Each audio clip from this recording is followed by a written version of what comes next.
Now broadcasting from the Next Gen Conservative Studio in sunny South Florida, bringing you the latest in politics, current events, and pop culture. This is the Whitfield Report with Sam Whitfield.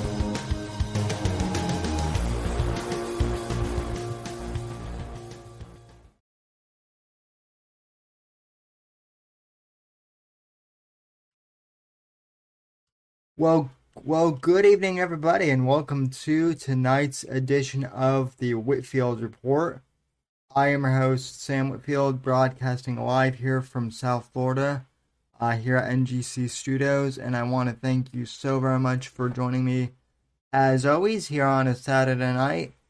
And this evening we have a very special guest, Mr. Jack Pierce, who is a author and a podcast host, will be joining us for this first segment of the show for the next 30 to 45 minutes or so, and I'll be interested to chat with him and kind of cover his work in general, and then we'll also be covering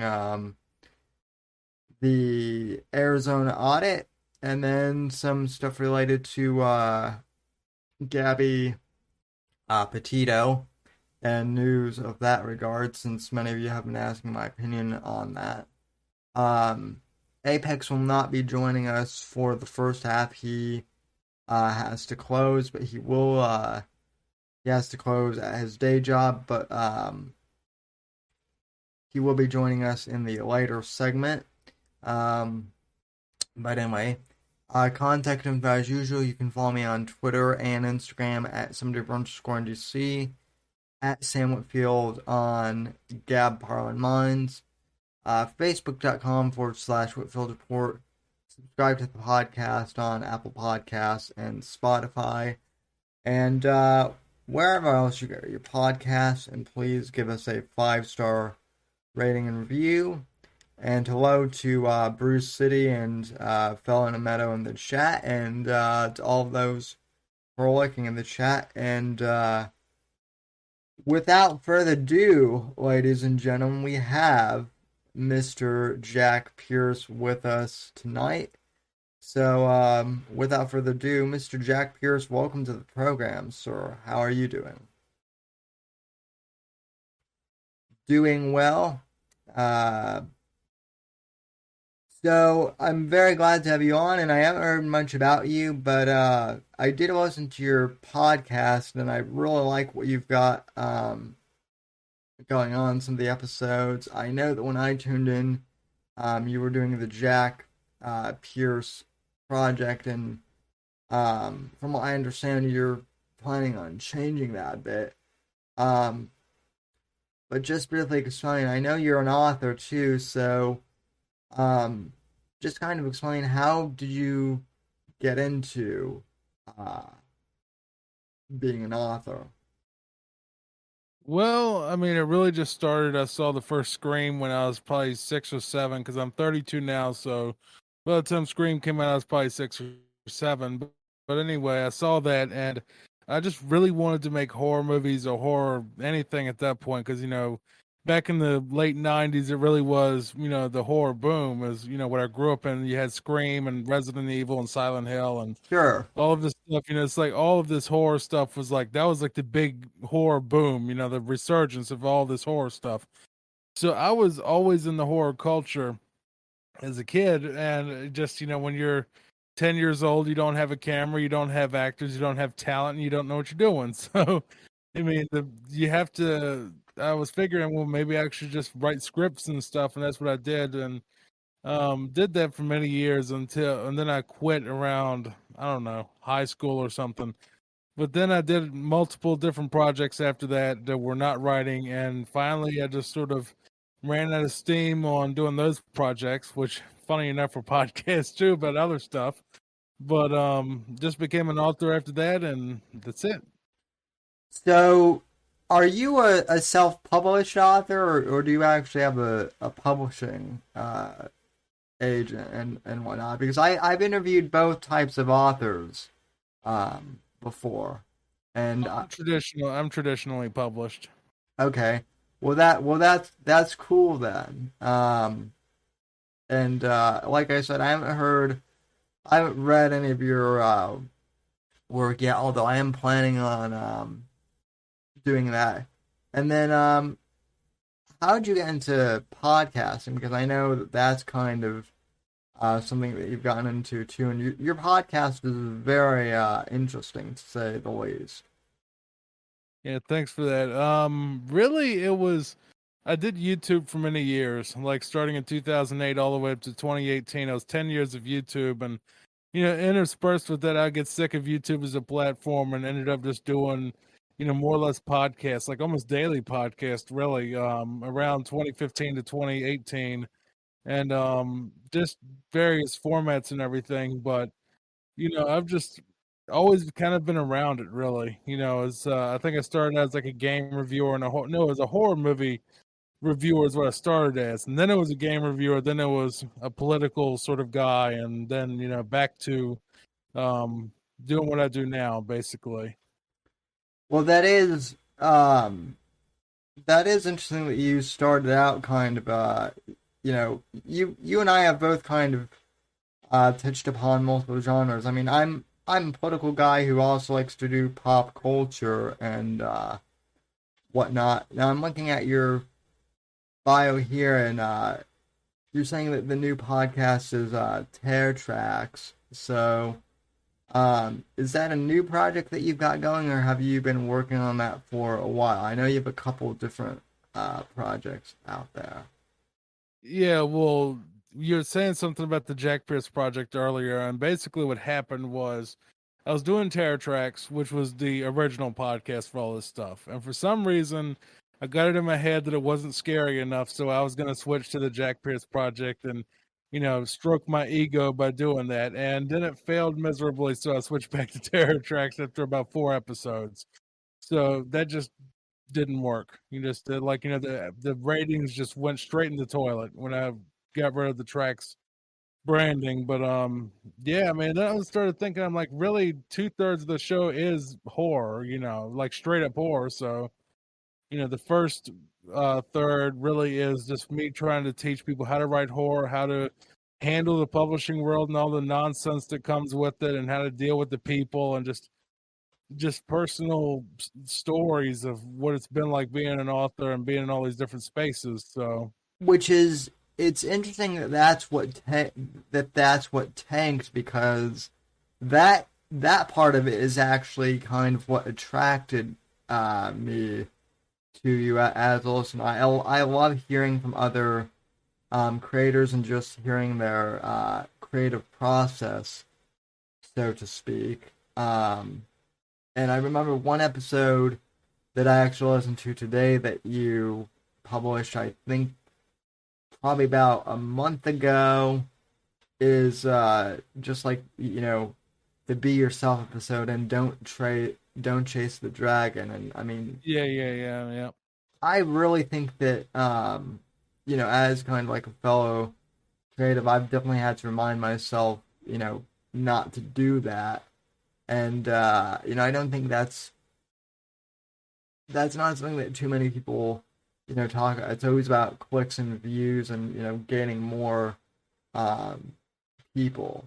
So just the fact that you're encouraging people like I do to focus more on the creative process is is awesome in my book. So yeah, I just really like your podcast. So now in terms of specific horror genres that you write in, like I said, I'm not too familiar with your written. So kind of within the horror subgenre, what would you say your kind of strengths or favorite subjects to write within that genre are?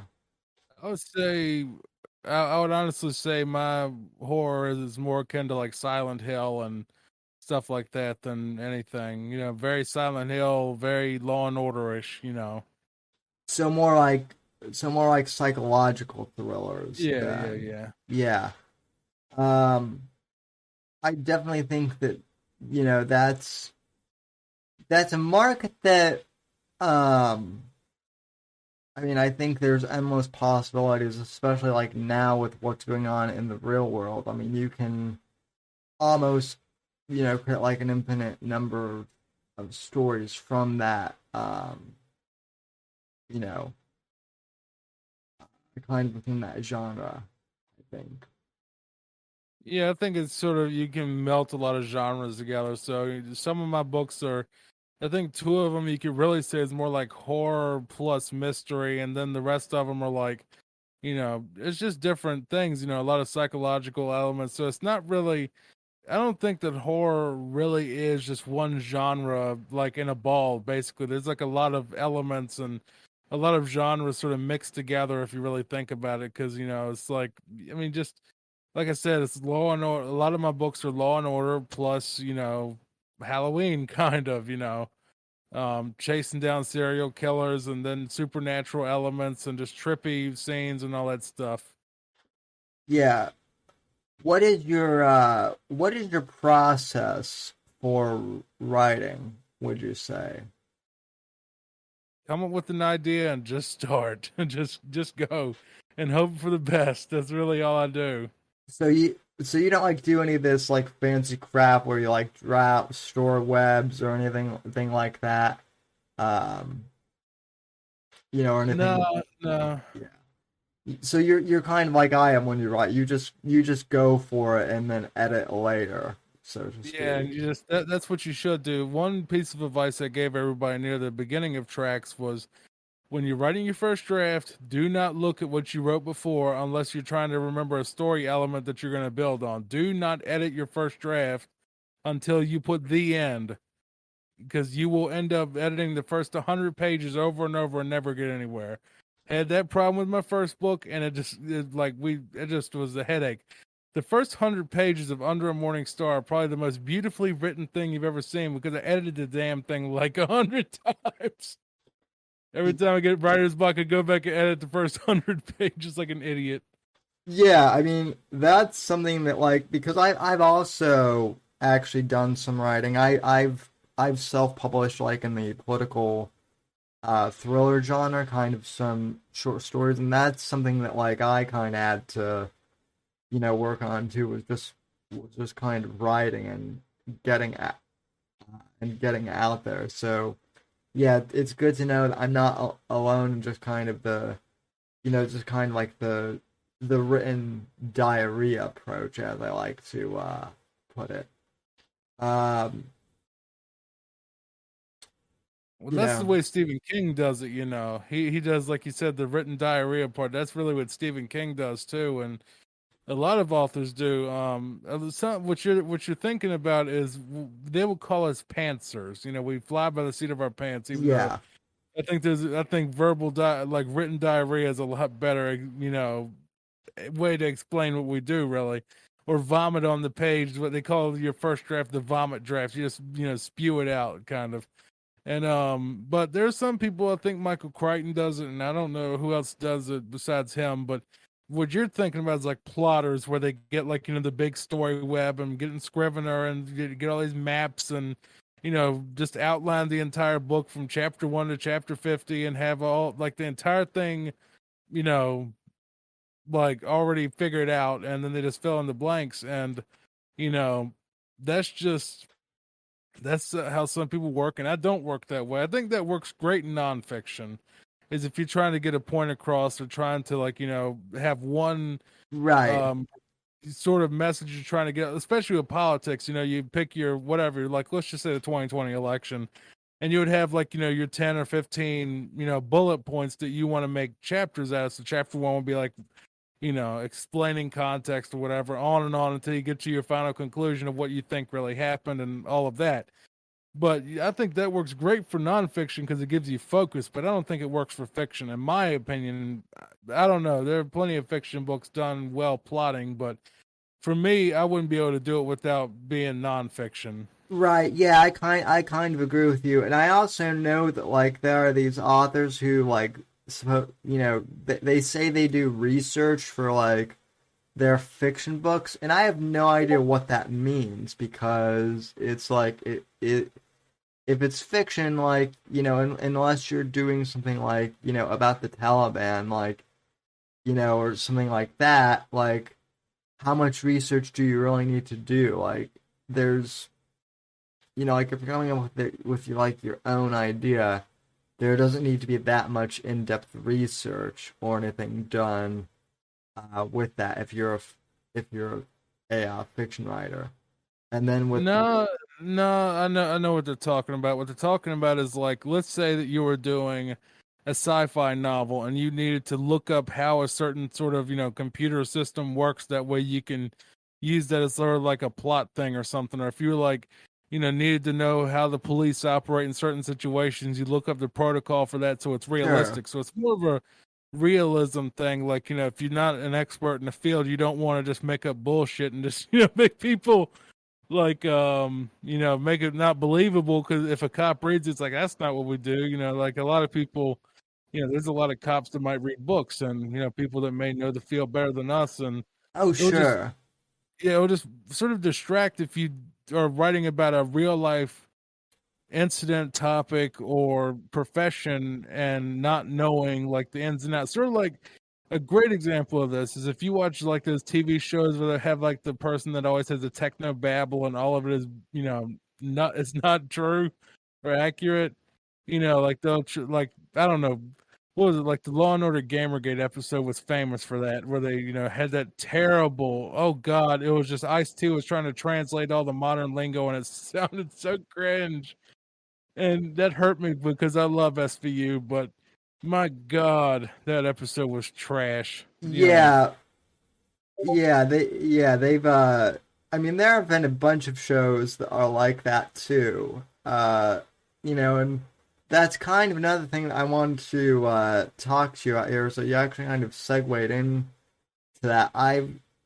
So I know that you say, I mean, I have your Twitter pulled up here, and your pinned tweet is, let me put this myth to bed. I'm a liberal. I'm a registered Democrat. I didn't vote for Trump in 2016 or 2024 or 2020. Probably won't even vote for him in 2024. I'm a liberal that hates SJWs. The end. These are my politics. So I find that interesting because as a as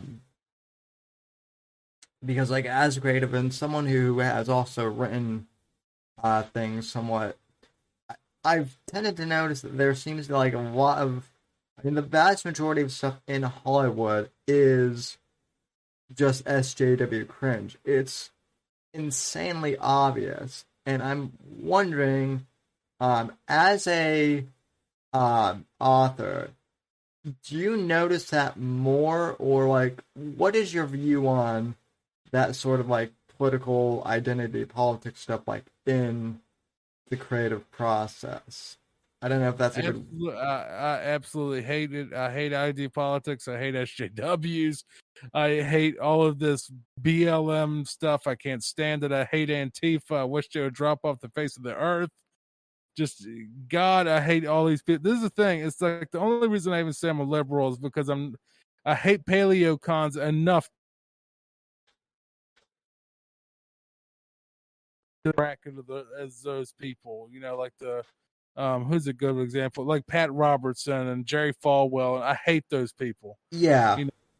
Just like they make, that's what most people think a conservative is. I guess on a social I guess, I mean, I'm still a liberal, but I'm more like left libertarian than anything. I just want, take care of the sick and the poor and the hungry and leave me alone otherwise, is what I really think. But I hate this call out culture and them bothering everybody and people just throwing these fits. And I saw that thing with those girls were telling the white guys to get out of the Arizona, whatever the multicultural center. I could say so many things about that. But that just irritates me, and just like these people freaking out about Trump got on my nerves, and I was just like, it's not that I never hated Trump. I'll put it that way. I didn't think he was great, but I didn't hate him either, and I really hate Biden. So maybe I am going to turn conservative in 2024 just to get rid of that old prick. I'm so sick of Biden already. But it's like like mentally and my belief system is liberal, but the left has as a whole gone so insane that it's Yeah. like I can't vote for that, and I haven't. I haven't voted for them at all, and I refuse to. I mean, So it's almost like I'm a Democrat for. yeah. I mean, I would kind of consider myself like a conservatarian. Like, I'm a registered Republican, but I'm not like far right either.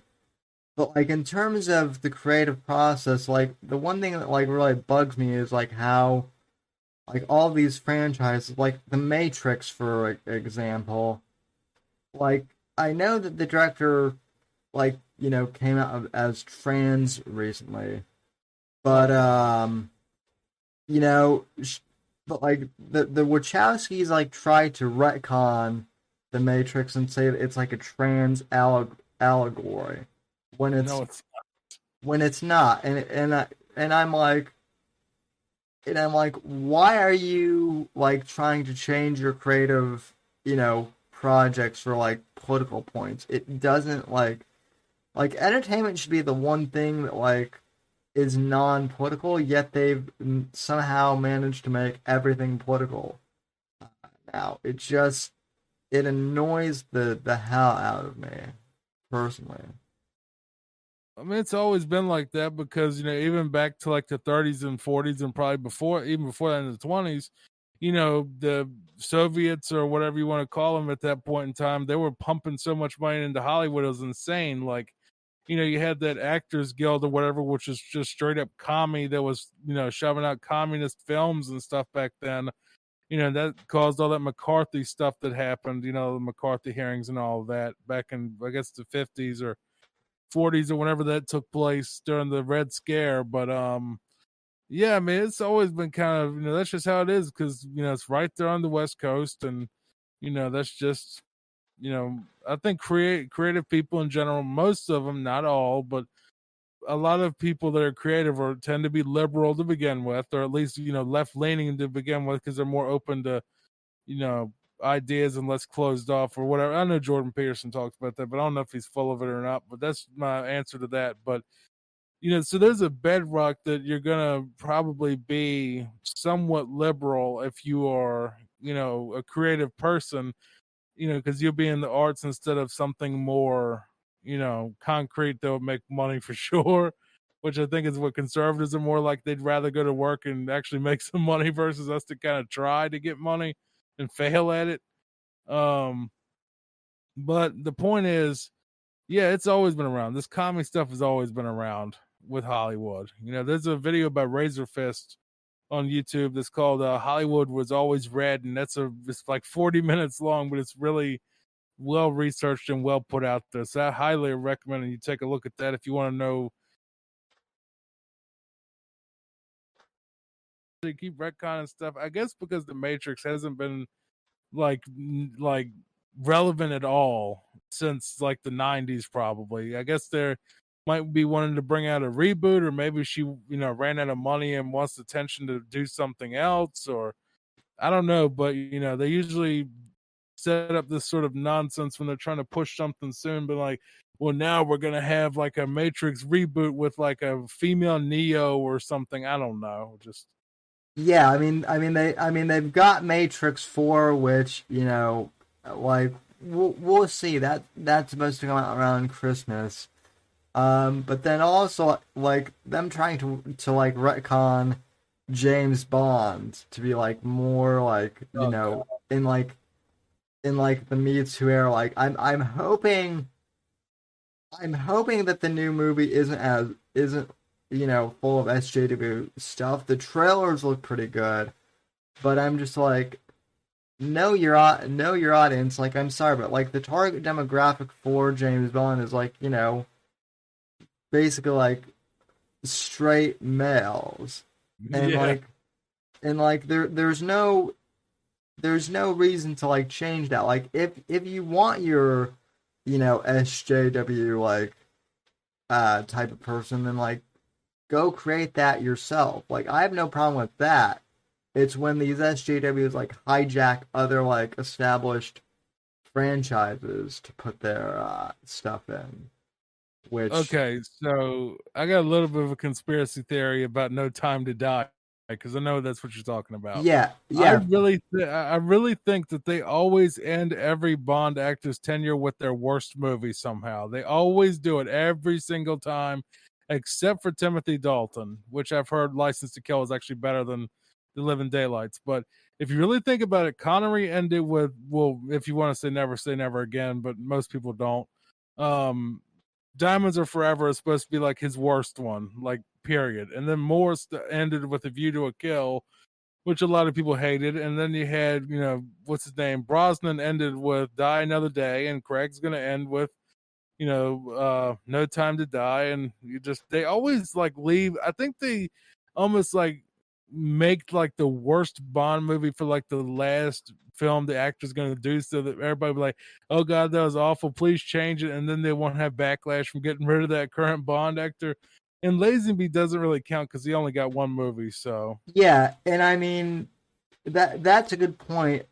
And I mean the thing with Timothy Dalton, because I'm actually one of the people that loves Timothy Dalton as Bond, and I think he was great. Yeah, and the thing was he was supposed to get like a third Bond movie, but like I guess the studio got into like some sort of lawsuit and whatnot. So by the time they got like out of the lawsuit, like he had moved on to like other stuff, and that's when they got Brosnan, who, as a '90s kid, I have a soft spot for Pierce myself. But yeah, just the fact too that like all these SJWs are saying like Bond has always been sexist. It's like, sure, you might be able to say that for like the Connery era, but like they have like modernized Bond more, yeah. And it's like, but now they're just trying to go completely off the rail.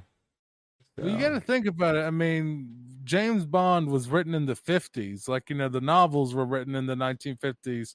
Yeah. They like, this is stuff that's like, 1950s British sort of fiction that is being adapted to the screen. Like, I think, Tomorrow Never Dies, and pretty much all of the stuff that Brosnan did were not books. And I think that they kind of brought that back. Is Quantum of Solace a novel? I can't remember if that was a novel or not. I know Skyfall isn't. Quantum of Solace was a collection of short stories, if I remember correctly. Yeah, and I know that Casino Royale was the first Bond novel, period. That was like the first one ever, which I always thought was kind of strange why they started with Dr. No instead of, Casino Royale for opening Bond, even though he did start in a casino with the first scene. And I have a soft place for Dr. No. I know people, think that it's kind of generic or whatever, but when I think generic, I'm thinking more like Man with the Golden Gun, which is kind of a slog for me, where Bond kills one person the entire movie. I'm like, oh my God, seriously. But I mean, I like Roger Moore, but there is a point at which the Bond movies just become like overly campy, and during his tenure. Yeah. But I would say it's Brosnan, then Connery, then Moore, and then Dalton, and then Craig at the bottom. And I don't know, I haven't watched On Your Majesty's Secret Service yet, but I guess he'll be at the bottom. But I just don't like any of the Craig movies. I just can't get into him. I don't know. It's just, maybe he just doesn't look. I love Daniel Craig as an actor because he did like some great stuff outside of Bond. And I don't think he's a bad actor as Bond, but I just don't believe that he is Bond when I'm watching him. I feel like he's just a modern action hero, just sort of like a Jason Bourne or something. Like, he doesn't give me that Bond sort of feeling like I got with Pierce Brosnan or, Roger Moore, Connery or whatever. I feel like I'm watching a completely different character with, Daniel Craig. Yeah, I mean, Casino Royale is a masterpiece kind of in and of itself, like, and it's fine, like, kind of as like a Bond origin story, but like the fact that like they haven't really gotten rid of they haven't really had like many of the gadgets in Craig's tenure.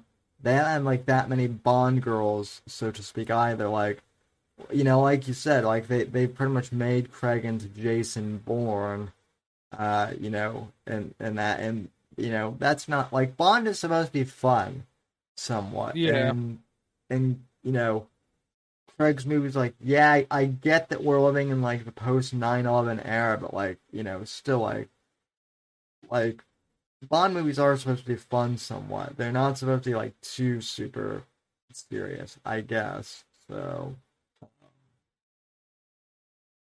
but yeah. My hot take on that though is I really think To Die Another Day is overly hated. Honestly, it's stupid and it has some really bad CGI and spots. But I mean, like people say, oh, it's stupid and it's just like it's an awful movie. I'm like, have you seen any of the Roger Moore movies? I mean, I, Moonraker. I mean, or Octopussy. A View to a Kill. Those weren't goofy ass movies. Like yeah, dropping Blofeld down a smokestack where he says, "Mr. Bond," smash. and then having that like that redneck character that was like Yeah, that was J.W. Pepper and all that. yeah right yeah stuff like that and I mean yeah so I mean but like camp has its place too and I think that's something that like Hollywood movies just these days just in general don't do well. Like everything has to be a virtue signal of some kind. And it gets annoying. So um so we have a few people in the chat who want to know what's your favorite project out of everything you've done so far? It's a toss up between the Snow White Murders and Unreal Morning Star and Dreamer. Those are like my top three of all of them. In any order, they just sort of like all of my books kind of shift ranking in my head. Every so often, like some books will go up and down of which one's my favorite or least favorite. But I think out of my top three that stay in the top, or like I said, Under a Morning Star, The Snow White Murders, and Dreamer, are like my favorite three that really never get near the bad tier of my stuff. And are your books like a series or are they like standalone novels? Or have you done They're they're all both? they're all standalone that take place in the same universe. Oh, interesting. So it's like its own combined universe, sort of like Spider-Man and the X-Men are in their own universe, and they have crossovers and callbacks to each other, but they're not the same series. Spider-Man is his own thing, and X-Men is his own thing, and they have their crossovers, like I said, but they're not the same series. Chronologically, they're not. Right. So sort of Um, thing, it's sort of like a Marvel universe is what my thing is, and it has all sorts of heroes and villains and storylines and craziness going on and all of that. So when you write uh when you write something, are you able to uh I guess read your work as like a reader or something or uh I don't know if that makes sense. Like for me, I can't read any of my stuff like as like a casual reader. I'm always in like author. I'm always in author yeah, mode, like if I read my own work. But I know some people can objectively read that work. that comes with time. Is I don't know when you published your stuff, but to me, like I think that if you're away from your book and you forget about your book and you give it like a year, like on the shelf where you don't look at it at all, like you can come back as like a fresh reader at that point. You still remember the endings and stuff, but you really will forget like the prose and like the small scenes and details. You'll forget a lot of that once you write other books because I really forgot about Condemned and the a lot of these other audiobooks because we're putting everything in Audible now, and I have to review the tapes, and I'm listening back, and I feel like I'm listening to someone else's story now. But it's been over a year since I even saw these stories at all, so I really don't remember them at all. But you have to have a lot of distance so you can finally. That's what they say when you first do your first draft. You should leave it alone for 6 weeks so you can come back as a fresh reader, which I don't agree with. I think 6 weeks is way too long. Just, you should strike while the iron is hot and while the motivation is there, and then deal with it later. But yeah, I mean, you got editors and you got all these other people that go through it anyway with you. So I've basically at the end of every book, I hate the book. I hate every book I've written. Right when I release it, I hate this book. I don't ever want to look at it again. But then I bet a year or two later, I hear it on like the Audible version. I'm like, oh my god, I actually wrote that. That's really good. That was a lot better than I remember actually. Yeah, yeah. I've had that. I've had that happen too. I've also I published I self-published a short story like a few years ago, and I did it I actually did it kind of like as a joke, kind of, because one of my friends was writing like a novel too, and I was kind of like, oh yeah, I'll write one too, and like I bet I'm gonna sell more copies than you, and I actually did kind of without even trying, but then like later on, like I was kind of like, holy crap, like I actually wrote and published something. So kind of looking at the future, like what are your plans for the future? Are you going to write more? Have you been like writing more material, or are you focusing more on the podcast? Where's your focus in the future going to be, do you think? Focus right now is probably more on the podcast because I've written 11 books total, and I think like I had my latest book called K is Away. It actually went to number one about 5 days ago. And it's been out for about a month, but it finally did, just had like one of those sparks, and I looked at the rankings and it sold about 300 copies in a day, and that shot it up to number one in its category. So I'm proud of that. But at the same time, it's sort of like I'm almost sick of like the marketing side of it. I just kind of want to do the podcast because I feel like that's easier, it's more consumable, and it has that format which has something for everyone, with the opening being me giving the insights like you were talking about, that you enjoyed that, and then you listen to the thing, I'm sure. So to explain to the audience what the podcast format is and why it's more appealing to me, at least, is you have the opening where I do the entire sort of monologue about writing, the life, and all of that stuff, and then I go into like the second thing is where you hear a new chapter of one of my audiobooks every week. So it's like each season, like season one is Condemned, season two was a dramatized version of Ghostwriter, season three is going to be Bring Me a Dream, on and on. And then like the last final segment is reviewing Are You Afraid of the Dark episodes sequentially. Like I'm started with episode one of season one and just go forward chronologically, through all the good and bad ones, and give my perspective on it as a horror author and a horror fan, so it's kind of unique. But I like that a lot. I find it a lot more enjoyable to make those projects because, writing can be one of the most wonderful, processes of all time, but can also be the biggest headache and writer's block and publishing deadlines. And, just marketing is like the worst thing on earth. I hate it and I never want to do it again if I can help it. I literally have decided, because I own the rights to the books, and I actually, bought out all the rights to all my books and started my own publishing company, so I can do whatever I want with them now. After I got out of the contract with the previous publisher, so after all that was settled, I decided, you know what, I'm just gonna go find some website and just dump these things on there and give them away for free because I'm losing money selling them.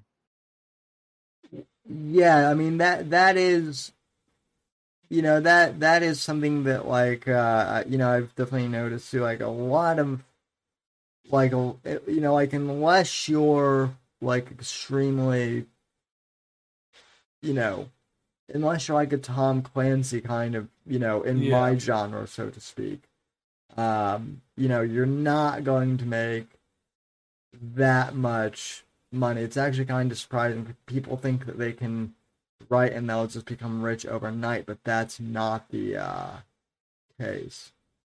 No, you're more likely to go straight into debt and never get out of it. So Yeah, it's very challenging, endeavor. But I mean, you've done it, and so props to you. That's more than most people have done, and um, so yeah, now you're trying to tackle the podcast world, which is that's always fun. Um, do you think you're going to continue with your current format, or I know you mentioned you're kind of doing something new for Halloween. Yeah, yeah. I'm planning. I don't know what I'm gonna do at this point because I'm scared if I change the podcast format again, it's gonna just sink it. It's just tank the audience again. But I've questioned myself a lot, wondering if I should just go to more of a, mainstream commercial horror thing, or I should keep giving people insight to the author world and talk about different publishing topics and book topics and all that, or try to start like an Alfred Hitchcock Presents or Twilight Zone sort of format. I don't know what I'm going to do yet, but we're just really still in the experimental phase because it's only up to like episode 21 now. So there's lots of, room to work with this and see as the audience grows or it doesn't grow. But as you see, I'm on another podcast tour doing all these, but, trying to get to as many shows and talk to as many people as possible just to sort of experience what their formats are and what works for them, and just try to contribute something to the shows, of course. But yeah, I mean, I like the format, and I'm going to probably keep it for at least another season, I'm sure. And we'll see what happens in season 4, though. But which will be, because season 3 is coming up, and I don't have any need to stop right now doing the current format. But it will change eventually if I run out of stuff to talk about in the publishing world, I guess. Yeah, I mean, kind of like my 2 cents because I've been doing podcasting since I was 14, and I'm 26 now, Yeah. and so like I focused primarily kind of like on politics for the first few years, but then like about 5 years ago, like I kind of rebranded my show, and it still focuses on politics somewhat, but it's more of a mashup of pop culture and politics and just kind of like general conversations and interviews like this. So I mean, I just generally think that just kind of do what you feel is you know works best for you, and if you have a good audience and if the audience likes you, I know it's a little harder to kind of gauge that on on the podcast platforms, but they kind of follow the host, irregardless, is what I've noticed. So, Yeah. I think if you can get a good audience, that always helps. So, um, all right. Well, I know that we're running kind of close on your time. So, anything else you would like to plug here, quickly, or Just go to terratracks.com. That's TRAX for tracks, not TRACKS. terratracks.com/listen, and it'll give you links to my social media and where you can listen to the podcast. And that's about it. and your books are your books listed there as well, or Yeah, you just go to that link in the top. There's a button that says support the show, and that'll take you to where you have a list of like the Patreon and read my books and all of that. So okay, awesome then. Well, it'll just take you to a separate menu. So cool then. Well, I will be sure to check that out myself and encourage the audience to do that. And thanks for coming on, man. I really appreciate it. And feel free to come back on anytime. yeah, So, thanks for having me on, man. Y'all, everybody have a good night. See you later. you too. Thank you for coming on. You're welcome. See y'all later. Bye. All right, ladies and gentlemen, and that is Mr. Jack Pierce, and you can follow him on Twitter at Jack Pierce Books. And the link for his Twitter is in the description below of the YouTube live stream, and I'll have his website linked in the podcast and video archive description as well. Always good to have a guest on, and thank you to Apex Gamma for kind of setting that up, or I guess turning me on to Jack. So I really appreciate that. Kind of going through the chat real quick. Yes, I know you can hear him at the beginning, but that was an OBS thing. I had to change a setting back. Wrenches in the chat goes, least believable thing in a Bond flick? Denise Richards as a scientist. Well, let's be honest, Wrenches. I mean, no one was really. They had to give her something to do. I don't think people really cared that Denise Richards was believable. I think they just cared that Denise Richards was in a Bond movie. And that was before Charlie Sheen ruined her too. So, so there is that. But anyway, hold on here just a sec. I've got to fix something here with OBS and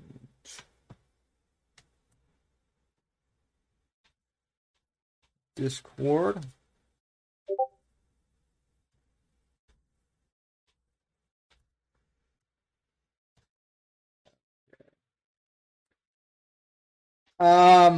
Okay, so I think that is fixed. Then we had a bit of feedback there from Discord, at least on my end.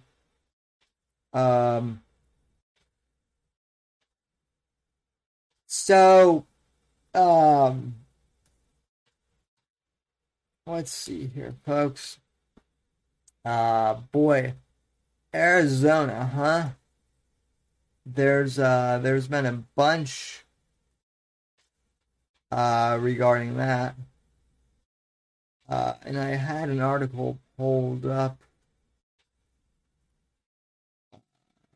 Oh, here it is.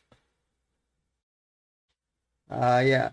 Okay, so let's talk Arizona, because the 2020 election stuff, that just won't go away now, huh? So let me pull this up here. And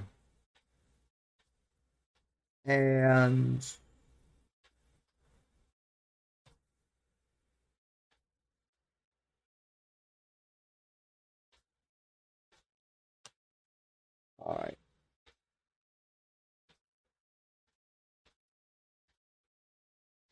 And let's see. All right, let me maximize this.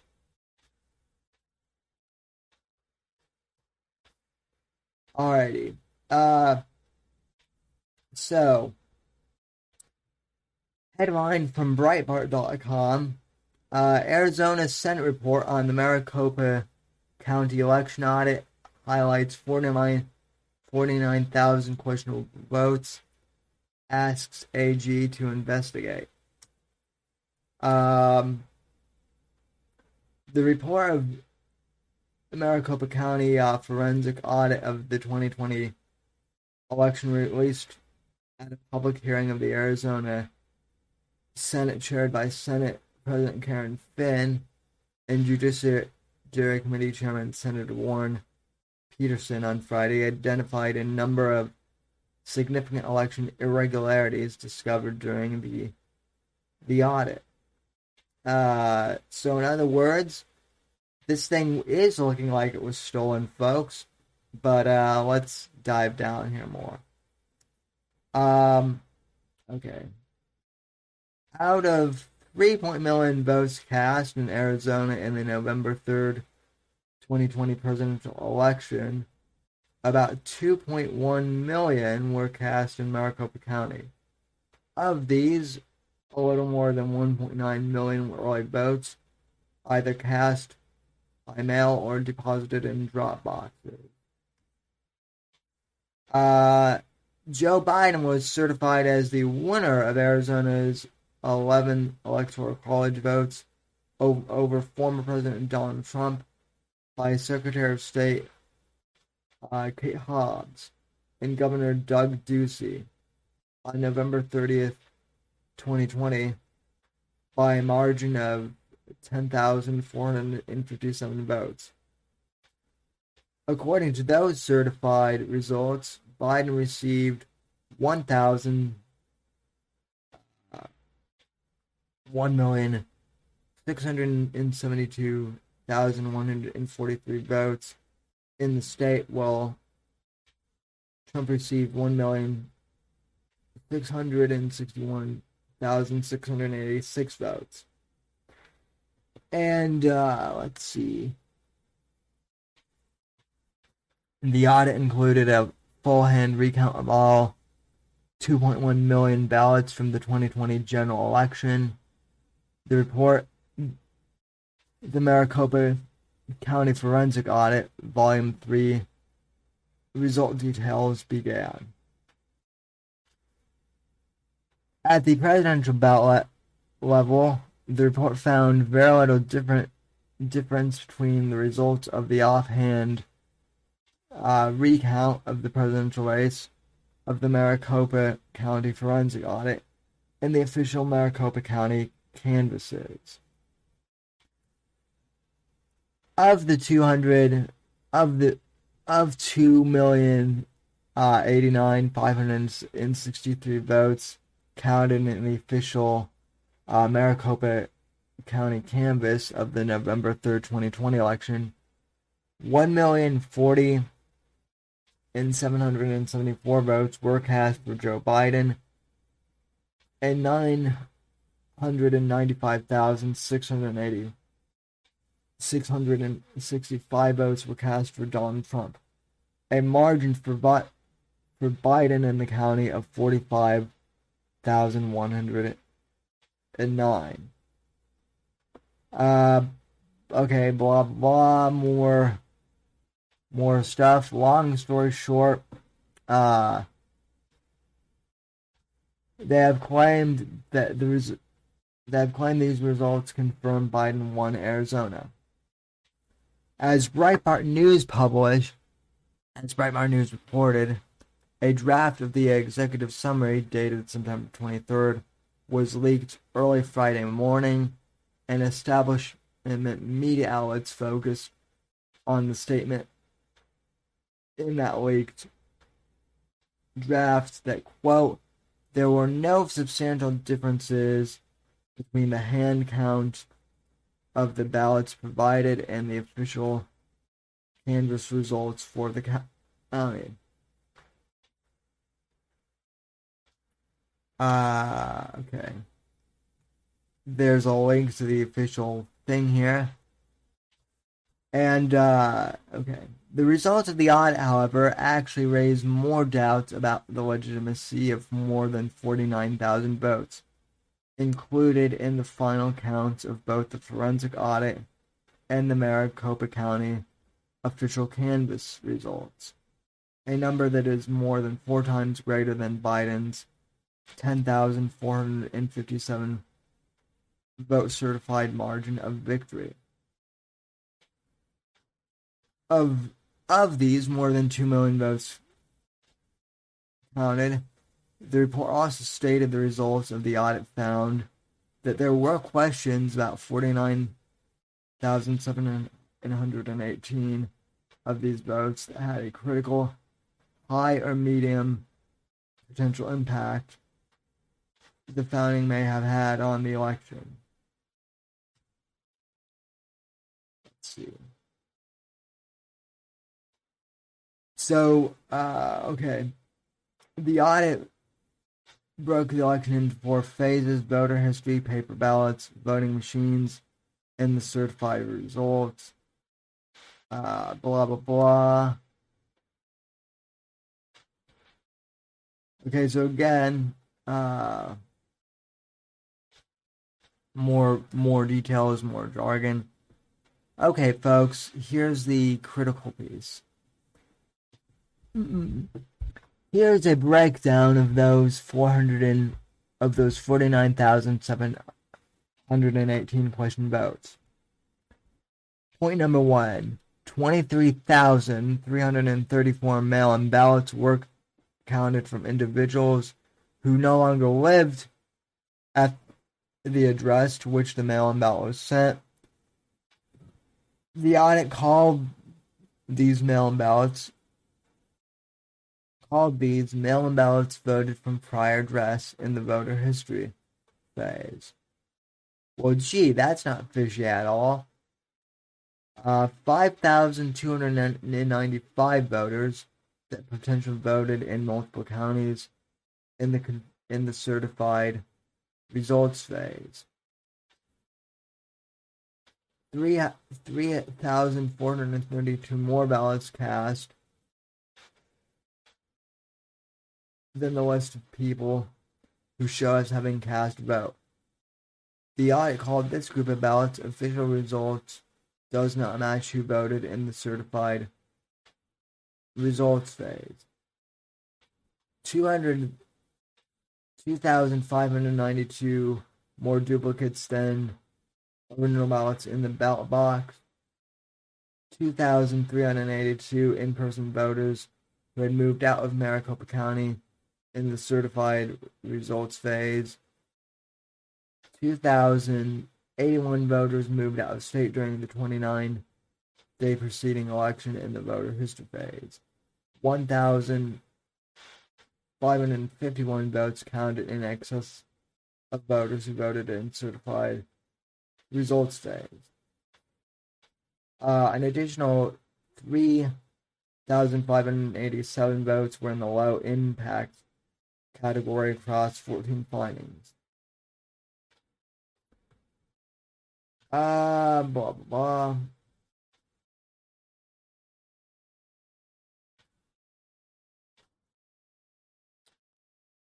So, there's a bunch more on the hearing. There's a bunch more on the audit. So, long story short, ladies and gentlemen, it is looking like at this point, ladies and gentlemen, that I would say, the election was stolen pretty clearly. We were proven right once again by Arizona, and what's crazy is Reddit is now basically deleting any posts regarding the Arizona audit. But this kind of proves once again that we were right and that the election is stolen. Now, does that mean that Trump is going to get back into office? Unfortunately not, because that's not how things are really going these days. And even if it was somehow decided that Trump did win the election now, there's no way to get him back into office at this point in the game. I don't think that's ever been done before. We've never had that happen in American history. What that would prove is that the election clearly was rigged, and hopefully it would wake more people up to the fact that yes, elections can be rigged, and hopefully that would cause a massive swell for the Republicans in 2024, and also in the upcoming Senate elections and some of the governor elections. And so yeah, basically when it comes to the Arizona recount, we were proven right once again, folks. So it wasn't really. It was one of those things where, I was kind of surprised but not shocked either.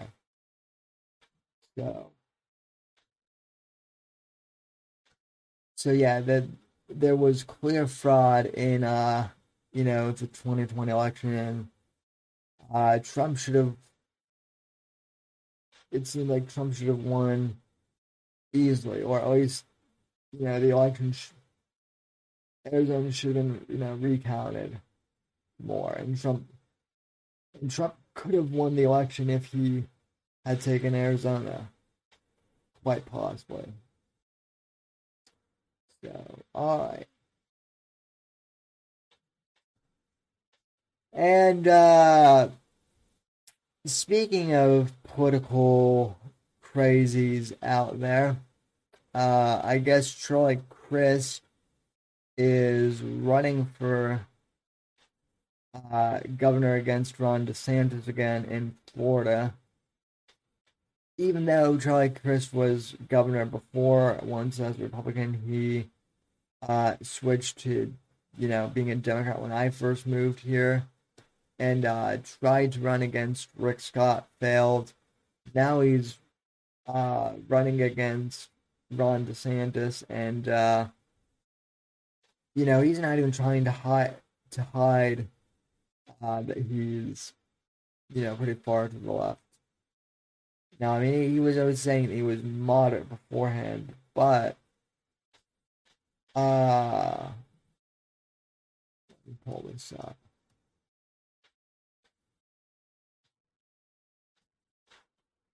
Let me see if I can pull this up here.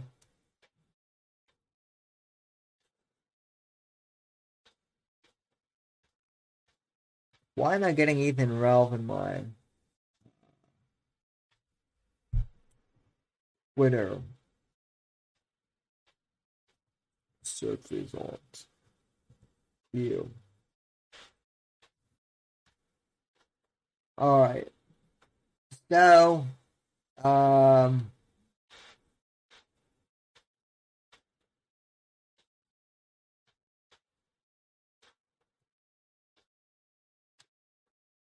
so as officially happened, ladies and gentlemen,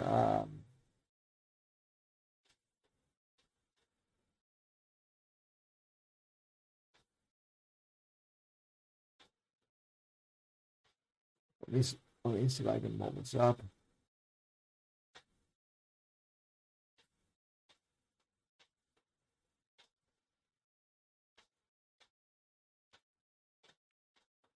Hold up a sec here.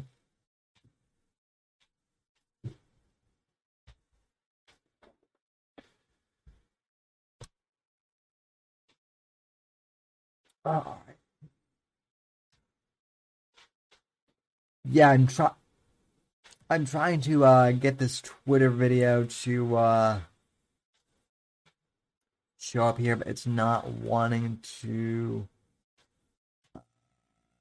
do its thing quite yet, but hold on here.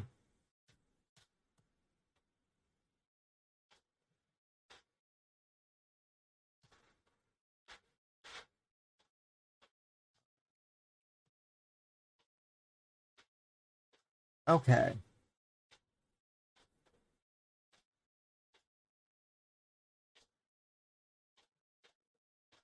So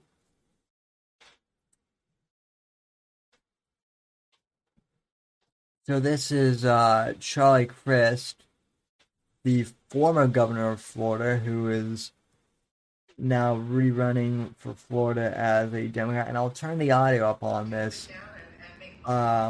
Well, it's important. You took the time to contribute, and I'm impressed. So let me start this.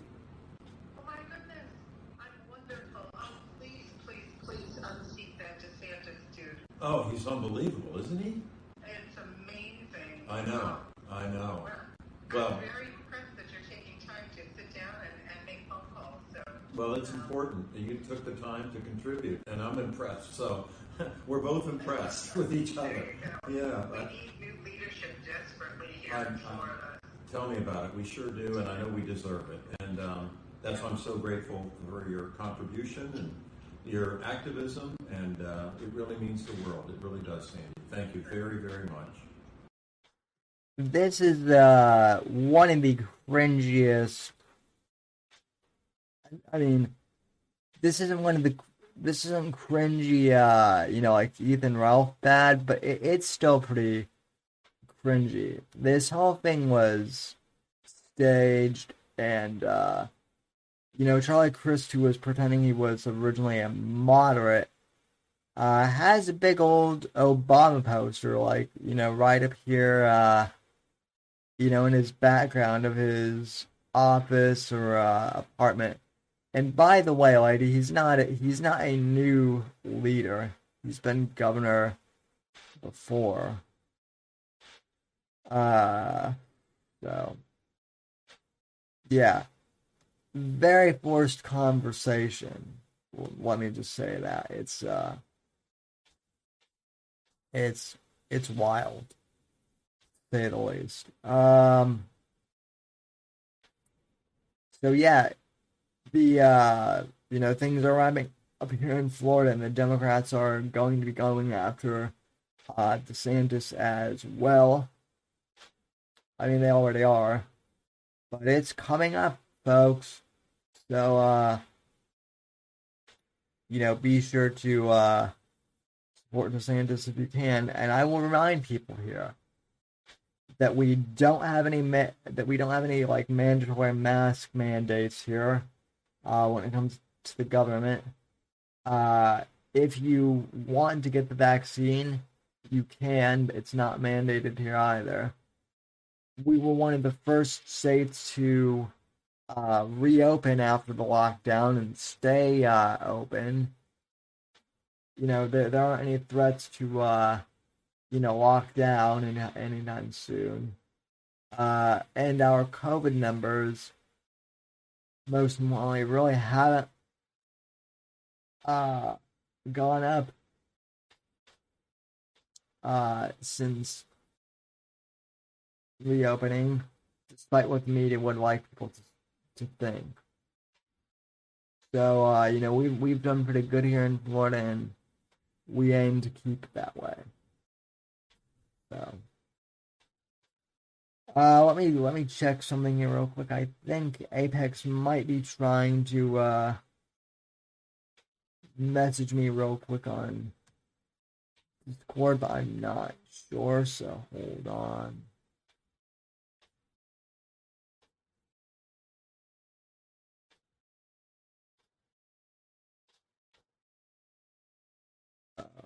Oh no, that was someone else. Alright. Speaking of coronavirus, I did have this on the docket, but someone mentioned Project Veritas, and they released a new video this week of basically the CDC admitting that they wanted to force vaccinate people. So let me pull that up real quick here.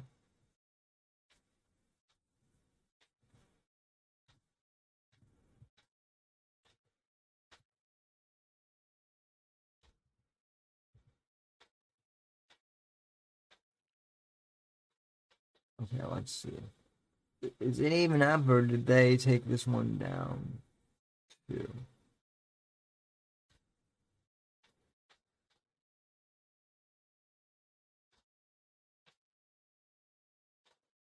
All right, let's see here. Okay, this is what has been lots of views. So, basically, one of the Project Veritas reporters basically went undercover and got an FDA official to admit that they want to, blow dart African Americans, for lack of a better term. So let me cue this up, and we'll react to it, and hopefully this stream doesn't get taken down as a result, but we shall see. Anyway, I will be uploading this episode to Odyssey as always, so No worries there.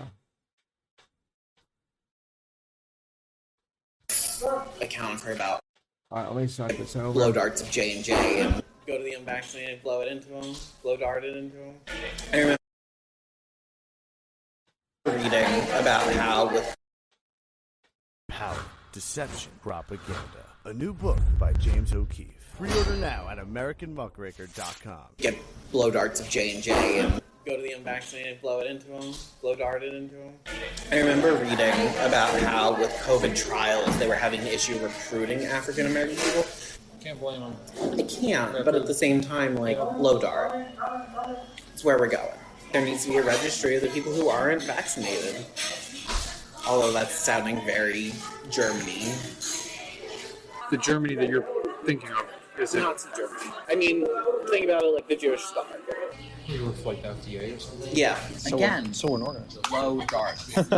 It is the perfect answer. And since J&J is an mRNA, you have no issue of it counteracting with anything else. So again, you just shoot everyone. Drones.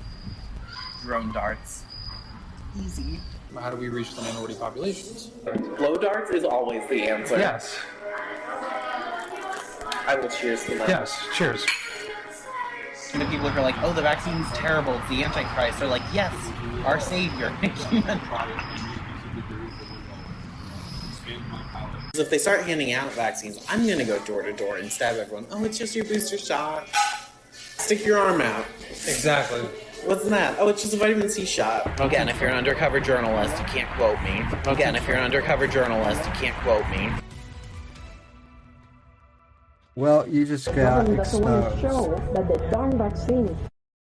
So, yeah, they have this flamboyant, individual just saying, jokingly or not, saying that people should be, blow darted with vaccines. You might say, oh, well, he's just joking. Well, no, that's what these people literally think, some of them. We should just blow dart everyone. So yeah, very telling. In of itself. There needs to be a registry of the people who aren't vaccinated. That's sounding very Germany. I'm going to go door to door and stab everyone. Oh, it's just your booster shot. She didn't want to take it because of her religious beliefs. She was coerced into taking it. They are not reported because they want to show it on the map. So they're testing on the white people now. How do we reach the minority populations? Blow darts is probably still our most feasible option. Blow darts is always the answer. Yes. Cheers for that. Yes.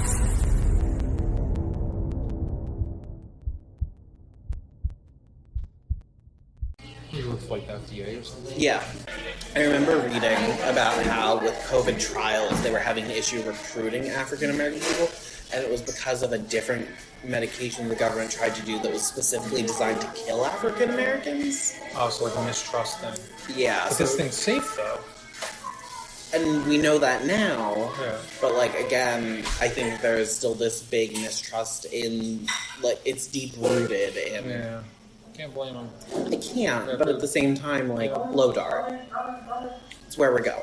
Yeah. I mean, my personal thing is like, you get blow darts of J&J, and again, I'm a little cynical. Blow darts of J&J? Yeah, Johnson & Johnson. What do you mean? Like, go to the unvaccinated, blow it into them, blow dart it into them. Yeah. That's where I am at this point. How do we reach the minority populations? Is there a way to do it? I want to get back to normal. I'm sure there is. I'm not the person to answer it, though, other than blow darts. Because I think that is a great solution.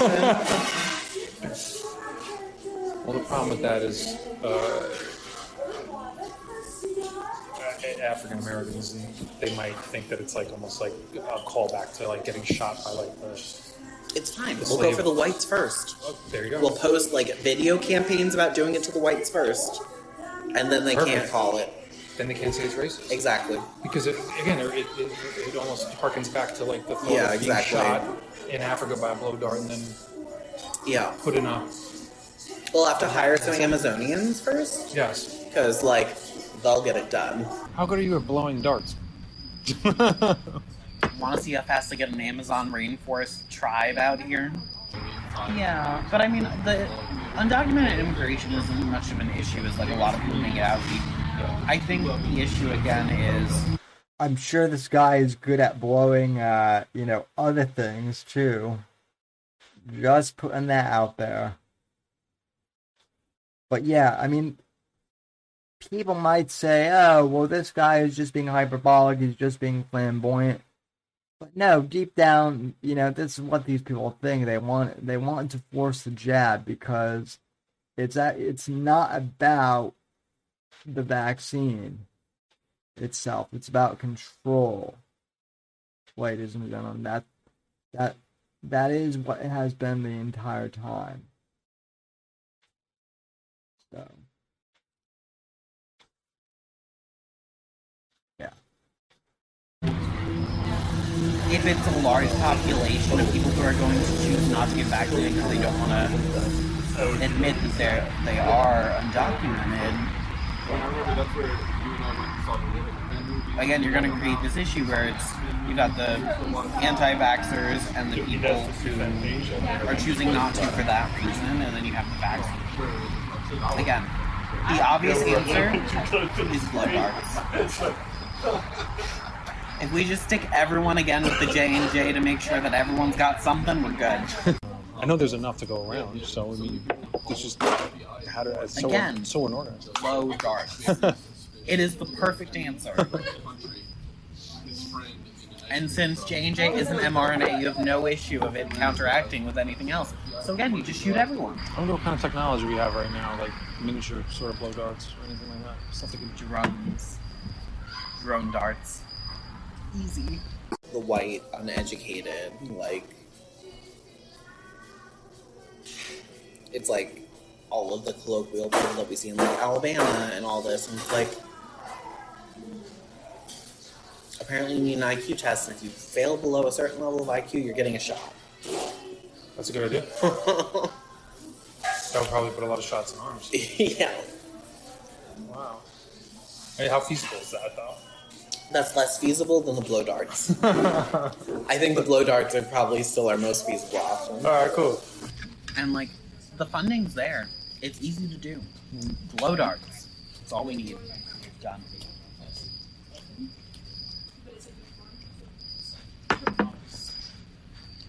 Yeah. Seriously. It's terrible, but at this point I'm like, I don't care about your bodily autonomy. Because it's not just your bodily autonomy that you're putting in. I don't care about your body autonomy. And again, if the vaccine is so effective, why does everyone need to take it? The vaccine should protect you. I shouldn't have to take it for the vaccine to be effective for you. But again, this guy admitted it. Screw your body autonomy. I don't care about it. And these are the same people who always complain, oh, the pro-lifers, they want to mess with your body autonomy. That's why he said, back over the summer, don't talk to me about, pro-choice. My body autonomy, if you're going to, force me to get the jab. And don't say, oh, they're two different things. No, they're the, one is a vaccine, or not even a vaccine. One is gene therapy that alters your DNA, and the other affects another human being, a baby. So where does that child get their autonomy from? No one. No one is thinking of their body autonomy.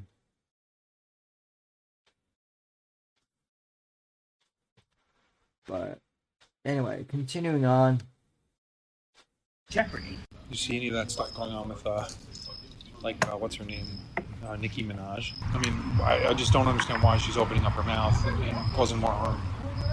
Well, see, the issue is that, like I just said, we look at it as harm because we think, and like I think most educated people would think, the vaccine's a good thing. Whereas, on the other side of the coin, the people who are like, oh, the vaccine's terrible, it's the Antichrist, are like, yes, our savior.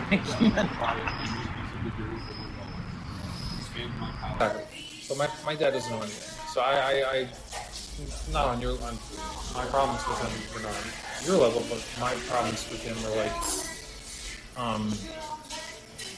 he's anti-vax. Okay. He's So we need a blow dart to go visit him. Yeah. Yes. So, hey, Dad, stick your arm out. Exactly. What's that? Oh, it's just a vitamin C shot. Exactly. In my opinion, the fitness industry dealing with this, we're going to have to force it door to door. Yeah. And what are the chances of that happening? I mean, census goes door to door if you don't respond.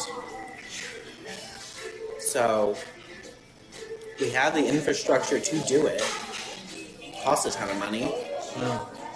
But I think at that point there needs to be a registry of the people who aren't vaccinated. Although that's sounding very Germany at the same point. We have the resources to go to door and force the vaccine. We have the money to do it. And we need a registry of all non-vaccinated people. It is sounding very Nazi Germany at this point, but let's do it anyway. Right? Again, this is all about control. This is the narrative at this point. It's all out there in the open now, folks. Biden's admitting it. This little gay faggot is admitting it.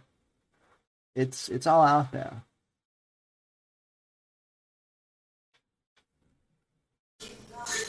I mean, we have to get back to normal. So. I agree.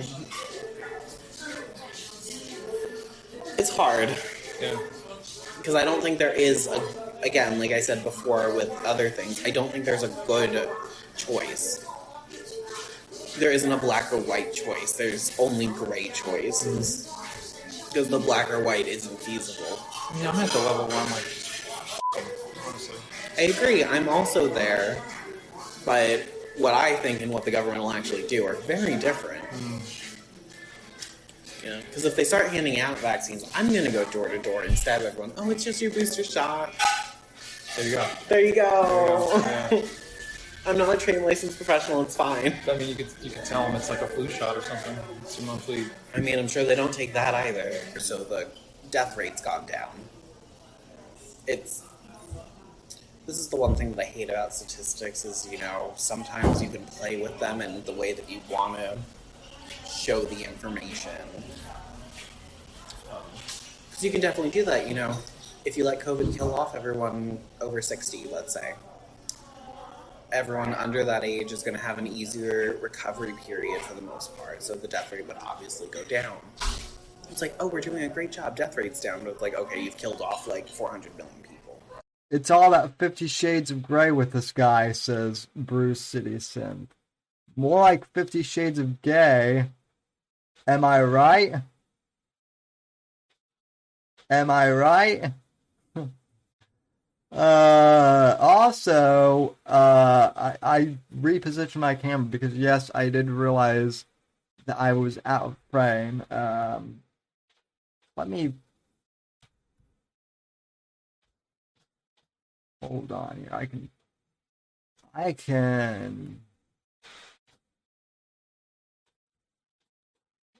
can fix this. I can totally fix this. Alright, yeah, I am almost falling off the edge of the screen. But look, I'm no longer falling off the edge of the screen.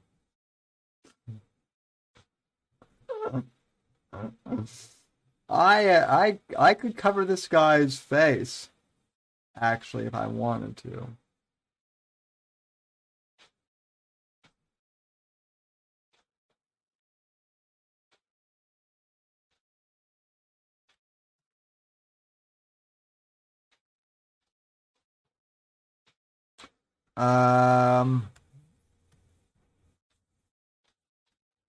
Okay.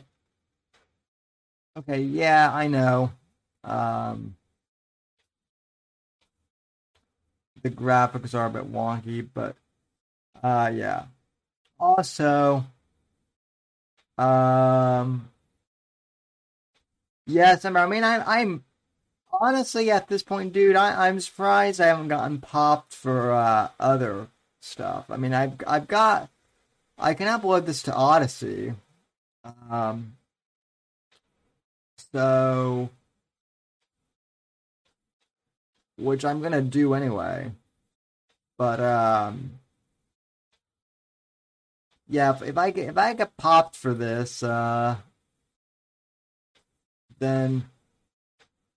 I get popped. So.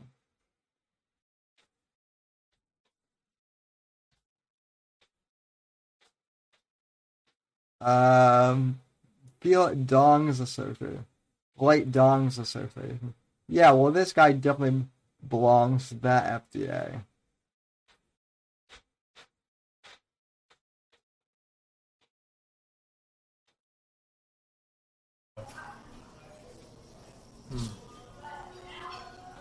And again, that's one of the things about statistics. It's like, oh, you play around. Sometimes you can find the thing to tell you what you want it to tell you. Well, I just figured that it would be a no-brainer that they would push for the booster shots. Yeah, again, I understand FDA's position because it was like, oh yeah, they only produce the data for 65 and older with these booster shots, so they don't have the data to say, oh yeah, it does the same thing for 20-year-olds. And it's like, okay, but do we think it's harmful for 20-year-olds to get a booster shot? This is my question to FDA, and it's like, they're like, they didn't provide enough data, and it's like, okay, I get it, but I don't at the same time. But that's my personal opinion. Again, if you're an undercover journalist, you can't quote me. Yeah. So this is the thing that's always like really crude as an economist, is we have a certain value that we put on each human life. And so when I think about like government mandates like that, I think about it in those terms, which is terrible because I think each human life is priceless in itself, but like, okay, so if you give 1 million vaccines and 2 of them are blood clots, okay, you have a loss of $10 million about in your like government regulation type world framework. Because each life's accounted for about $5 million. And again, it can range and all that stuff, but like, okay, so if you give these 1 million vaccines, you get everything back to normal, are you making more than that $10 million loss, or are you not? And that's the way that like we're trained. Where is he getting the numbers for this? I'm curious. Is this guy pulling phrasing? Is this guy pulling these numbers out of his ass? Oh, jeez! I am. That was not intentional. That was not a gay joke. I'm just asking if he's pulling these numbers out of his ass because it seems like that is exactly what he's doing. $5 million per person? Really? I thought, is that how much they're budgeting for these vaccines? Seriously?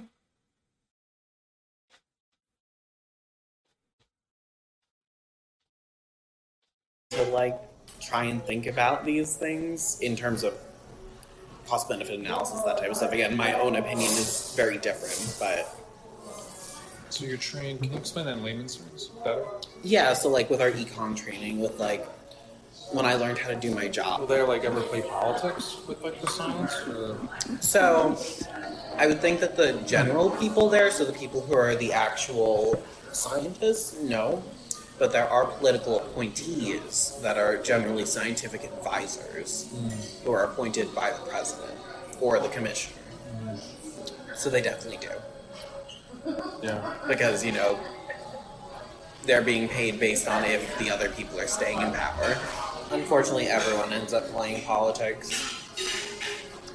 But I don't think that the career scientists are. I think that it's the people that they're unfortunately having to report to because these political appointees are being put in place. And that's part of, like, the Senate confirms the people to then just pick their people. Alright, so that was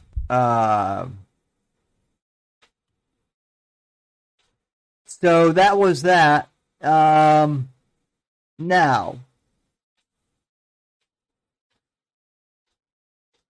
here's the thing with Project Veritas. I played that video because people have been telling me that I should watch that video, that I should play it on the show. So, I decided to take a look at it. It definitely proves what we've been saying all along about this, right? That I and basically anyone kind of within our sphere has been saying about this, that this isn't about protecting against a virus. It's all about propaganda, right? With that being said, ladies and gentlemen, here's the thing.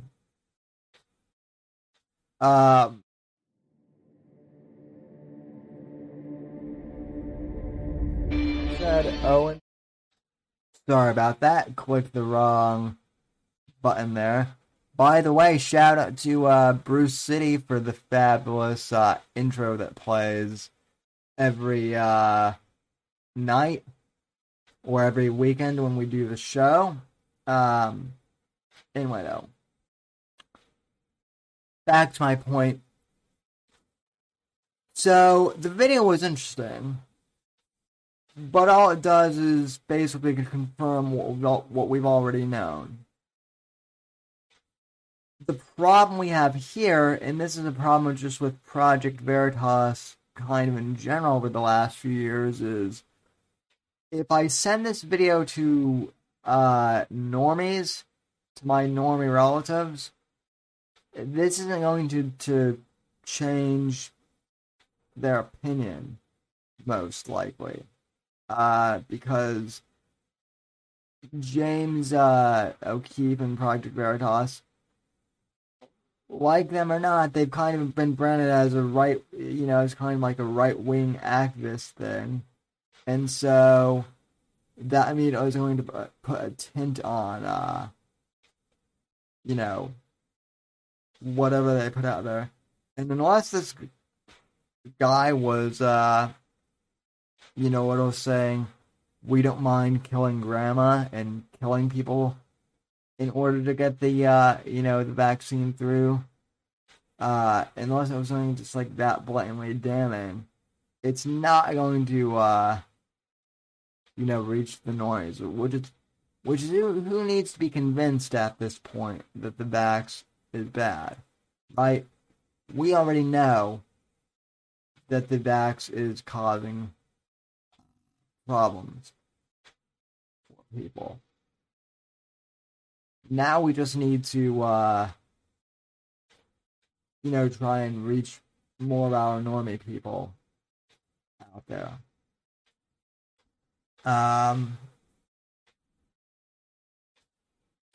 So yeah, good video. Is it going to be really effective?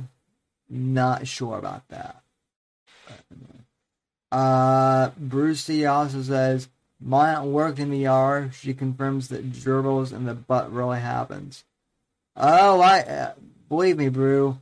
I have a friend who works in the hospital here in Florida, near me as a phlebotomist. And I don't think he does ER, but he said that he has seen some pretty interesting stuff coming into the hospital here in Florida. So yeah, I'm sure that dribbles of the butt is the least of I'm sure that's just one of the things that people see in hospitals here. But anyway, folks, I don't really have too many other topics to cover tonight, but I do want to give some thoughts on the Gabby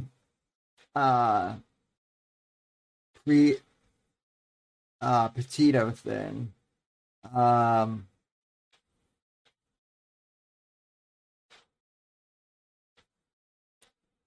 Which is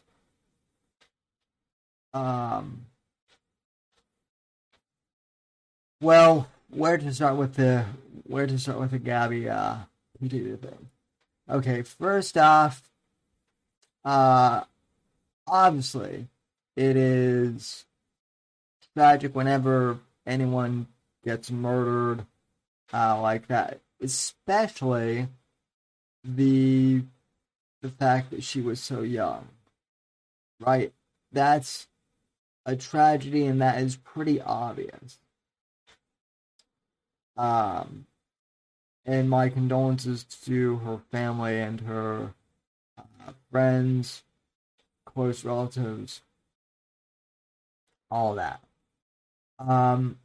However, and I was one of them at first, people seem to be already rushing to judgment that the boyfriend murdered her, and that he did it automatically.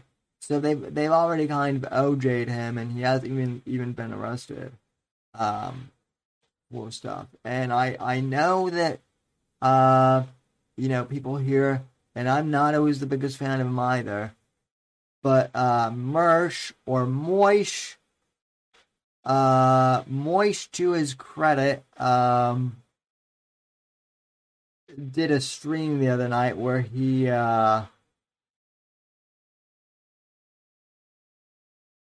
kind of put up the counterpoint that she was hitting him supposedly, and she was doing some shady stuff too, and there's not a lot of solid evidence that he was the one who committed the murder. It's kind of like what they're doing right now is doing the whole the boyfriend is the most obvious suspect. They're doing that routine, right? So that's kind of what's going on right now. Larry says Laundry took money out of her account after she was killed, right? Well, again, that is... I've heard conflicting stories on that. And see, this is another thing with the Gabby Petito story. First things first, to be honest, I didn't even know that this was a news story until... I didn't even know that this was a news story, really, up until last Sunday when they found her body. So I didn't know that this was a thing, and neither did Apex. A lot of people, I guess, didn't actually even know what this story was even about until they found her body. Right, so there's that. Then there were changing narratives, like as to whether she was, found. Like someone said they thought they found her in like a Florida park somewhere. and then I guess it was they found in Utah, and whatnot. So there have just been a whole bunch of inconsistencies with this story. So those are a few things within it in of itself. What I want to talk about though is it doesn't have anything to do with the murder per se. There's a lot of stuff up in the air about that, and that's a big kind of clusterfuck right now. With that being said,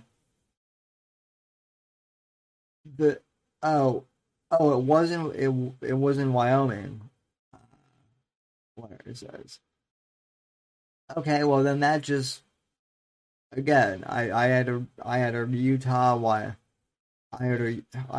Utah, Florida, Arizona, a bunch of things.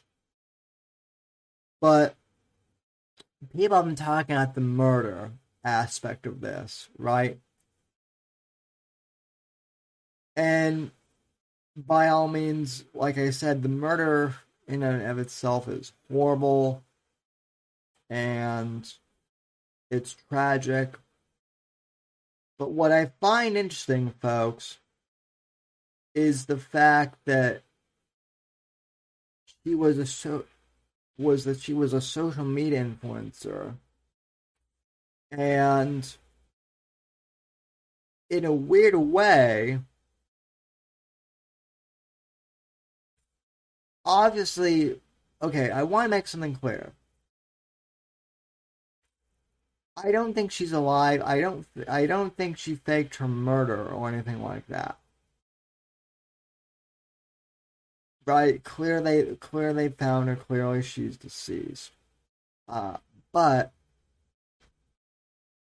I do find it interesting, and unfortunately somewhat disturbing, that her death has been kind of used as a big, social media influencer type thing that's been going on.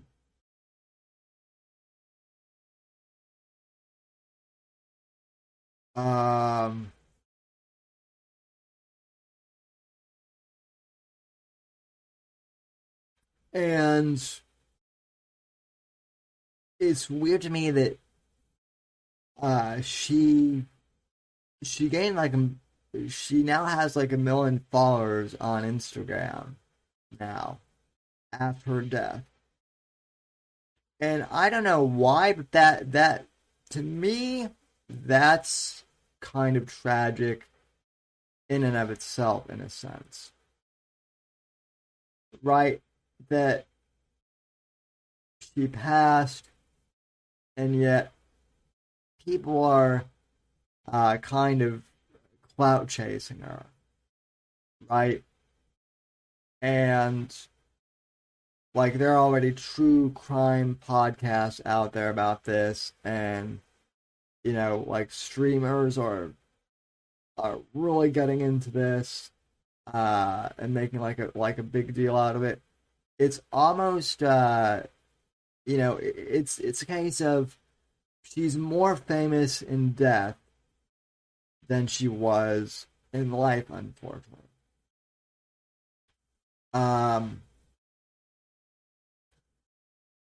And I know that she was part of the YouTube ban community when she was alive. That's what I read about her.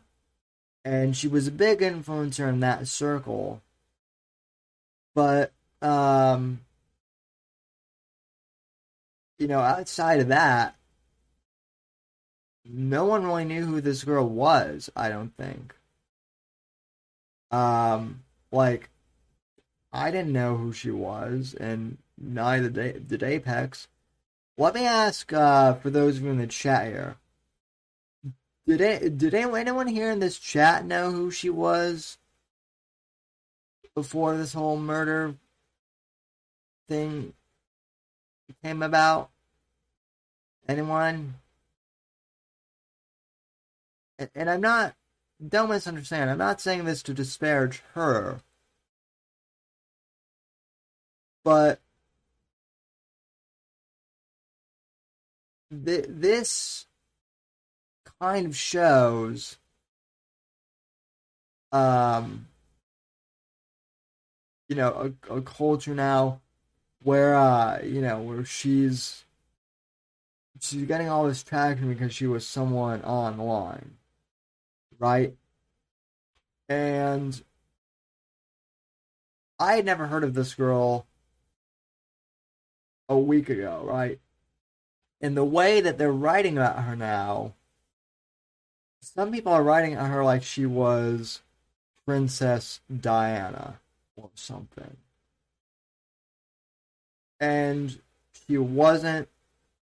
She was you know, she was a young woman from New York.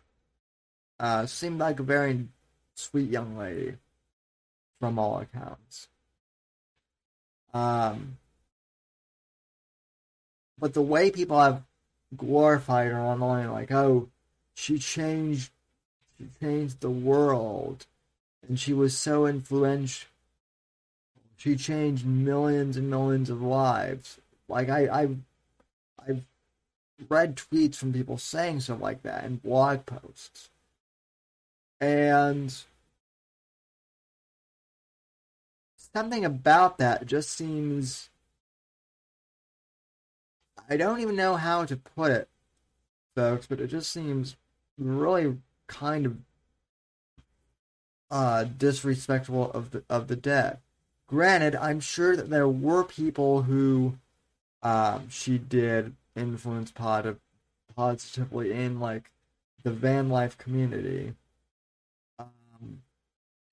But it just seems like people, by and large, are taking, you know, advantage of this poor girl's, you know, of her death.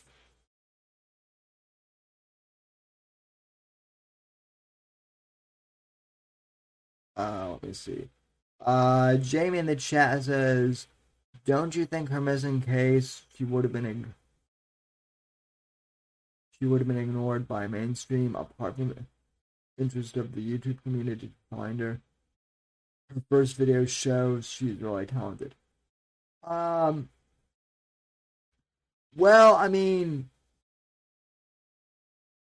I'm not saying she's not talented, and like I said, I'm not saying anything against the van life community or something. And yeah, I mean, I'm sure, to your point, Jamie, I'm sure it was good that you know, some of the YouTubers in her community put her story out there and whatnot, right? I'm not saying anything against that. Don't misunderstand. But what's been bugging me is how they've almost made her, like, martyr isn't the right word,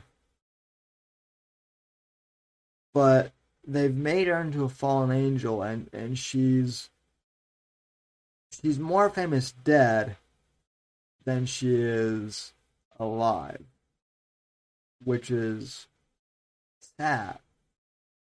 And what's even more sad, I think, is,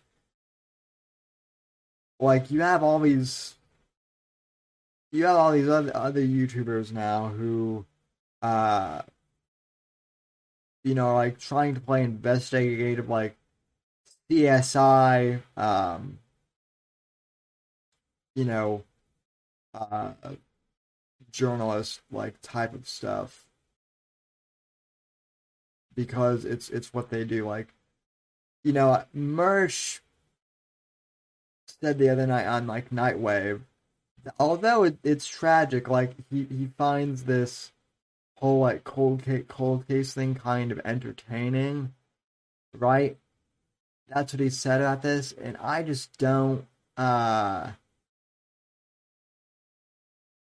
mean, like if cold case like mystery stuff, if that's like what your thing is, about like if you're one of those like true crime live streamers or true crime podcasters just in general, then obviously, then by all means go ahead because that's your bag. But now it seems like, for lack of a better term, everyone is kind of like trying to grift off of this whole thing. And I mean, Merch can say whatever he wants. I don't necessarily find this entertaining. I find it tragic. And I find it tragic that she, that people are using her to clout chase. I mean, if that were my daughter, or if that were my sister, maybe it's just me, but I mean, I would, at this point, like, I would just want us to be left alone if I were her, family members. And let the authorities deal with, like, who done it. Especially since she wasn't like a Princess Diana or, someone like that.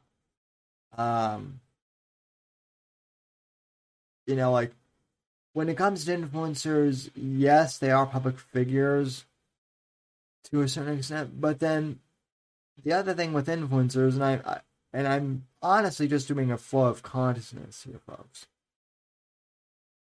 The term influencer is just, it's a wide scope, right? Because in a sense, I'm an influencer, right?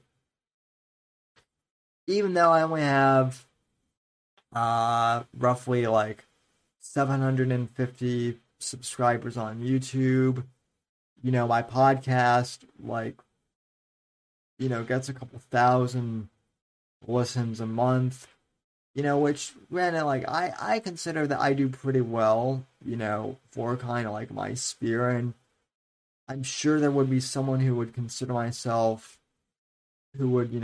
like an influencer of sorts. But granted, like, I'm not like famous. I'm famous in small circles, but I'm not like worldwide famous, and I'm not necessarily sure I want to be at this point in my life.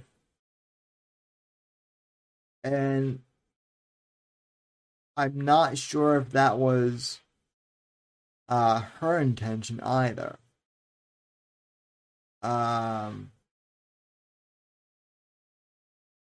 But it just seems super unfair that she's being used kind of as a it just seems unfair that her story is being used just so people can clout chase, I guess. That's what bothers me. And yeah, Larry says her family members must be absolutely numb with grief. Yes. And then, to have, like, people on the internet speculate that, like, that,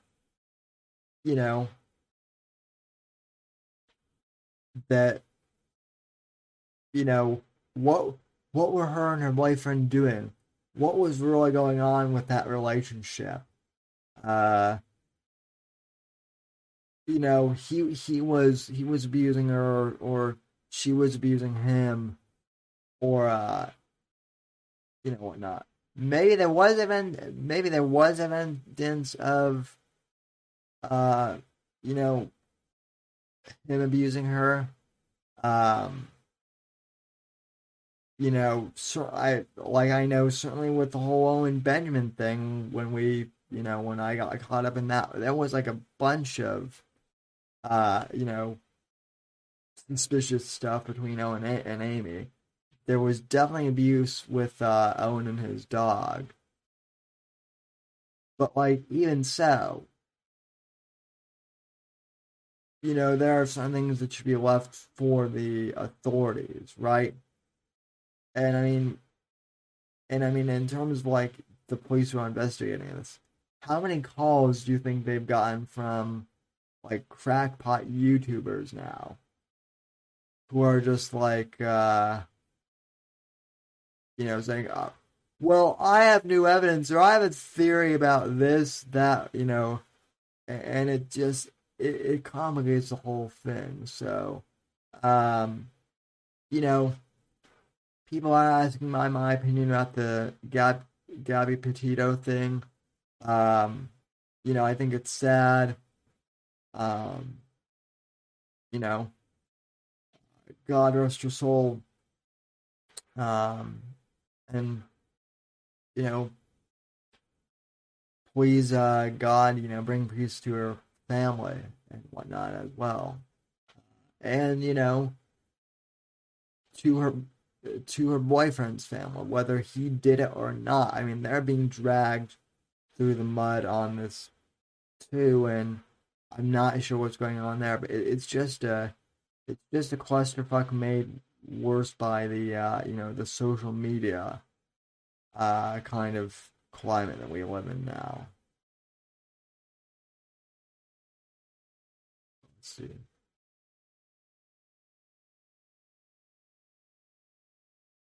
Yeah, my 95-year-old, Blair says my 95-year-old mother couldn't understand why Gabby would go across the country along with a boyfriend. Well, I mean,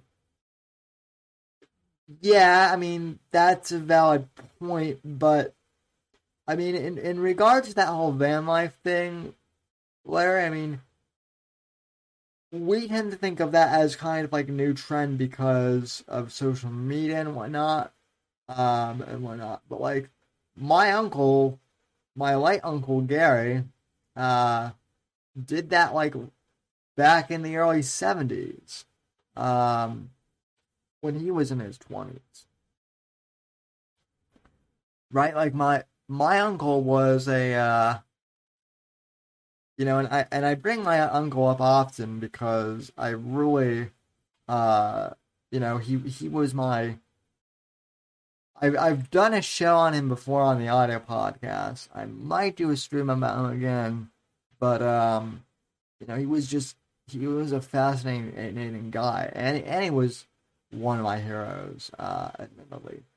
But my uncle, when he was in his early 20s, he was kind of like a free-spirited, like, long-haired hippie, like Jim Morrison type. Not like in the singer sense, but he was a free spirit, and like, he and his friends, I found this at his memorial service, they used to go, in the summer, they would rent like a VW van, and they would sell Coors Banquet across state lines. This was before like Coors became like a national brand. So, like Coors was exclusive to Colorado pretty much. So, the idea of like living in a van, and like traveling that way has been around forever. And yeah. Let's see.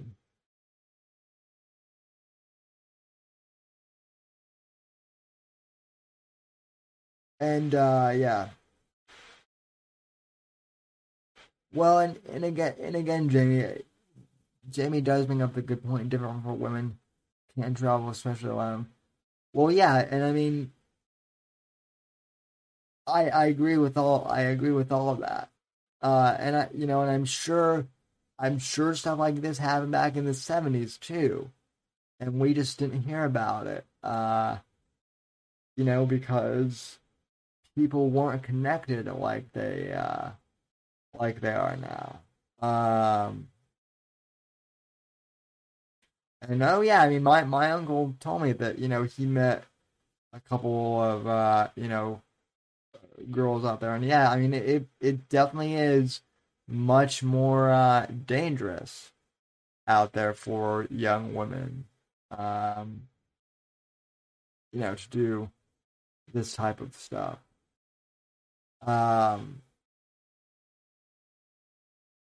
That's why, like, if you're gonna be part of the van life community, I would think at the very least,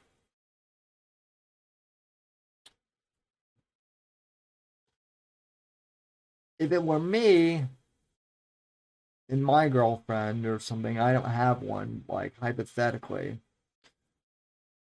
I would think it would be good to, like, travel like in like a caravan or something like that, right? Do like a caravan style, kind of like a roaming tribes thing. That would be good. But yeah, we can speculate endlessly for days on what happened, what should have happened, who did what, and whatnot. But bottom line is, I just think that this girl's death was tragic, and that her family, out of everyone, they deserve to know the truth the most. So that's just my take on things, and that's just kind of that. So anyway, folks, that just about does it for tonight. I want to thank each and every one of you for tuning in tonight, and as always, participating in the chat. So thanks for tuning in. Thanks to Jack for coming on earlier this evening and joining me. And again, you can follow him on Twitter at JackPierceBooks. And be sure to check out his podcast as well. I'll have a link to that down in the description on YouTube and on the audio podcast as well. So, folks, that just about does it for tonight's show. From all of us here at NGC Studios, have a good night. God bless. God save this great nation. And I will see you on the next episode of the Whitfield Report.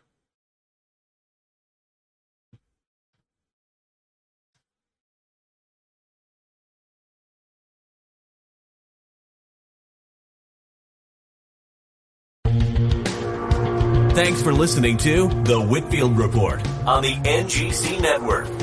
Please visit Sam's website at www.thesamwhitfield.com and support Sam on Patreon at patreon.com/Whitfield Report. Until next time, God bless, God save this great nation, and God, freedom, legacy, in that order.